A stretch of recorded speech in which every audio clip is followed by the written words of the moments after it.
আর জোরে জোরে চিৎকার মেরে কলমে সরব লাগিয়ে ধাক্কা মেরে ইল্লাল্লাহ বলে এইরকম কলম পরিষ্কার কথা বলা হয় নাই।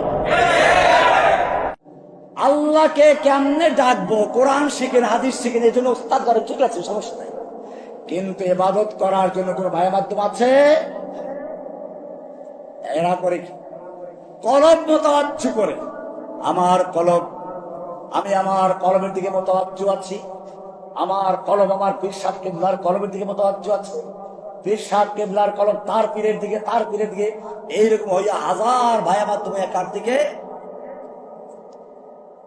আমি বলি, তুমি যখন তোমার কলমটা তোমার পীরের দিকে মোতাবাজ্জু করেছো, তোমার পীর তখন তার কলম তার বউয়ের দিকে মোতাবাজ্জু করেছে, তোর কলম খুলবে। তুমি যখন তোমার কলমটা তোমার পীরের দিকে মোতাবাজ্জু করেছো, তোমার পীর তখন পায়খানায় মোতাবাজ্জু, তোমার কলম করে যাবে। এইসব ভণ্ডামি। আল্লাহর নবী সাল্লাল্লাহু আলাইহি ওয়াসাল্লাম জীবিত থাকা অবস্থায় কোন সাহাবায়ে কেরাম তাদের কলম আল্লাহর নবীর কলমের দিকে মিলাইছে? দলিল আছে? তাহলে কিসের কলম মোতাবাজ্জু হচ্ছে? এইসব ভাইয়া মাধ্যম শিরক। লা ইলাহা ইল্লাল্লাহ সব কিছু উৎখাত করে সরাসরি হস্তকার। আমাদের সূরা ফাতিহা পড়েন ইনশাআল্লাহ, যদি আবার কোন সময় কোন প্রোগ্রাম থাকে সূরা ফাতিহার তাফসীর শুনবেন।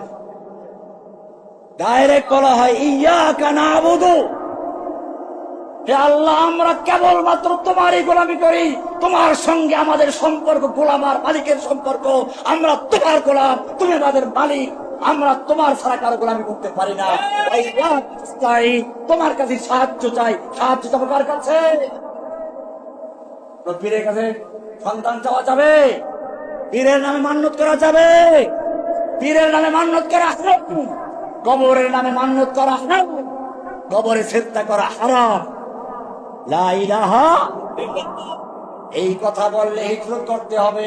হিজরতের সূচনা পর্যন্ত গিয়ে হিজরত আলোচনা শেষ করলাম। আল্লাহ তাআলা আমাদের সকলকে বিষয়গুলোকে বুঝার এবং আমল করার তৌফিক দান করুন। আমিন। ওয়া আখিরু দাওয়ানা আলহামদুলিল্লাহি রাব্বিল আলামিন।